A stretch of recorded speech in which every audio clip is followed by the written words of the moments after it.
Hi welcome to ASHAs kitchen. ఈరోజు నేను paneer and egg role చూపిస్తున్నాను. దీనికి కావాల్సిన వెజిటేబుల్స్ క్యాప్సికమ్, క్యారెట్, ఆనియన్స్. ఇవి సన్నగా పొడవుగా తరిగి పెట్టేసుకుందామండి. ఇప్పుడు ఒక చిన్న కప్పుకి గోధుమ పిండి తీసుకొని అందులో కొంచెం ఆయిల్, సాల్ట్ వేసి బాగా కలుపుకొని ఇలా ముద్దలాగా కలిపి పక్కన పెట్టేసుకుందామండి. ఇప్పుడు పన్నీర్ ముక్కల్ని చిన్నగా కట్ చేసుకోవాలి. ఇది నేను ఇంట్లో చేసిన పన్నీరేనండి.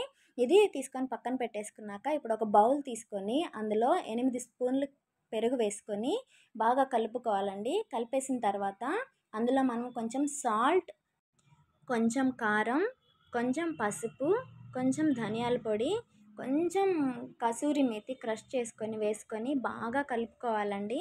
ఇలా బాగా కలిపిన తర్వాత ఇక్కడ నేను మీకు ఏమేమి వేసానో చూపిస్తున్నాను చూడండి.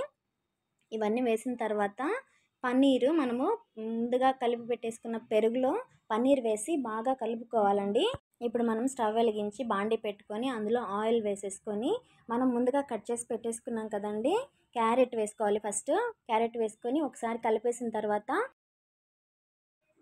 ఇప్పుడు ఆనియన్ వేసుకుందాము.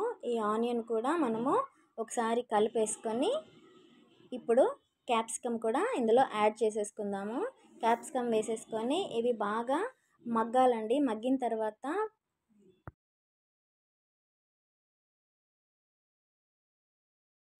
ఇలా మగ్గిన తర్వాత మనం ఇందులో కొంచెం సాల్ట్, టేస్ట్కి తగ్గ సాల్ట్ వేసుకోవాలండి. సాల్ట్, ఇప్పుడు కొంచెం పెప్పరు, ఇవి రెండేనండి ఇందులో నేను వేస్తుంది. ఇవి రెండు వేసి బాగా కలిపేసుకొని ప్లేట్లో తీసుకొని పక్కన పెట్టేసుకుందాం. ఇప్పుడు అదే ప్యాన్లో మనం ఆయిల్ హీట్ చేసుకొని దానిలో మనం ముందుగా కలిపి పెట్టేసుకున్నాం కదండి పన్నీరు, పెరుగు, ఇవంతా వేసుకొని ఇది బాగా దగ్గరికి అయ్యేంత వరకు ఫ్రై చేసేసుకోవాలి. ఇలా బాగా దగ్గరికి అయిన తర్వాత మనము క్యాప్సికమ్, ఆనియన్, క్యారెట్ ఉంది కదండి, అది మనం ఈ పన్నీర్లోకి యాడ్ చేసేసుకుందాము. దీనిలో నేను ఎలాంటి సాసెస్ కానీ యూజ్ చేయలేదండి. మొత్తం క్యాప్సికమ్, క్యారెట్, ఆనియన్ మాత్రమే. ఇప్పుడు మనము చపాతీలు చేసేసుకుందాము.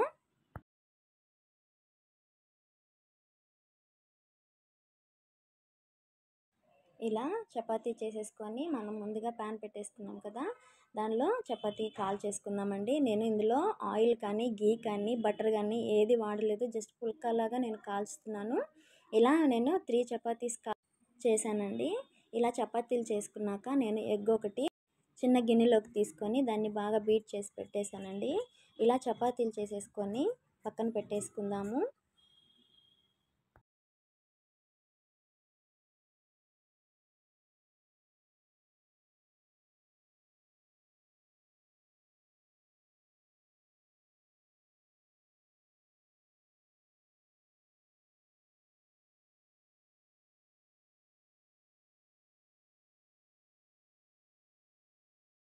ఇప్పుడు ఈ చపాతీ పక్కన పెట్టేసుకున్నాక ఎగ్ని ఇలా బీట్ చేసేసుకొని మనము ప్యాన్ మీద ఆమ్లెట్ లాగా వేసుకోవాలండి. కొంచెం ఆయిల్ వేసేసి ఈ ఎగ్ అనేది అందులో వేసేసి దాని మీద చపాతీ వేయాలి.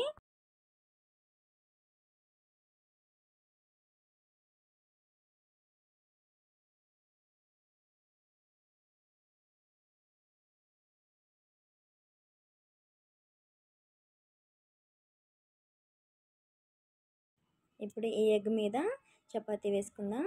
ఇలా చపాతీ వేసుకున్నాక కొంచెం సేపు అయిన తర్వాత చపాతీని టర్న్ చేసుకుందామండి. ఇలా చేసుకున్న తర్వాత మనము ముందుగా క్యాప్సికమ్, క్యారెట్, ఆనియన్ కలిపి పెట్టేసుకున్నాం కదండి, దాన్ని ఈ చపాతీ మీద ఒక లైన్గా వేసేసుకోవాలి. లైన్గా వేసేసుకొని చపాతీ మధ్యలో వేసేసుకొని మనం దాన్ని రోల్ లాగా చుట్టేసుకోవాలండి. చుట్టేసుకొని ఇది పక్కన పెట్టేసుకున్నాక ఇంకొక చపాతీ తీసుకొని మనకి పన్నీరు, క్యాప్సికమ్, ఆనియన్, క్యారెట్ ఉంది కదండి, అది కూడా మనకి చపాతీ మీద వేసుకొని రోల్ చేసుకోవడమేనండి. 3 చపాతీలు నేను ఇలాగే రోల్ చేసి పెట్టేశాను. ఇందులో నేను ఎలాంటి సాసెస్ వాడలేదండి. ఇలా చేస్తే పిల్లలు బాగా తింటారు, ఇష్టంగా తింటారు.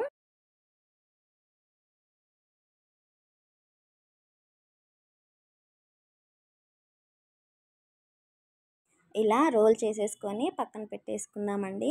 ఈ వీడియో కనుక మీకు నచ్చినట్లయితే please do like, share and subscribe అండి. ఇంకొక వీడియోతో మీ ముందుకు వస్తాను. అంతవరకు బాయ్.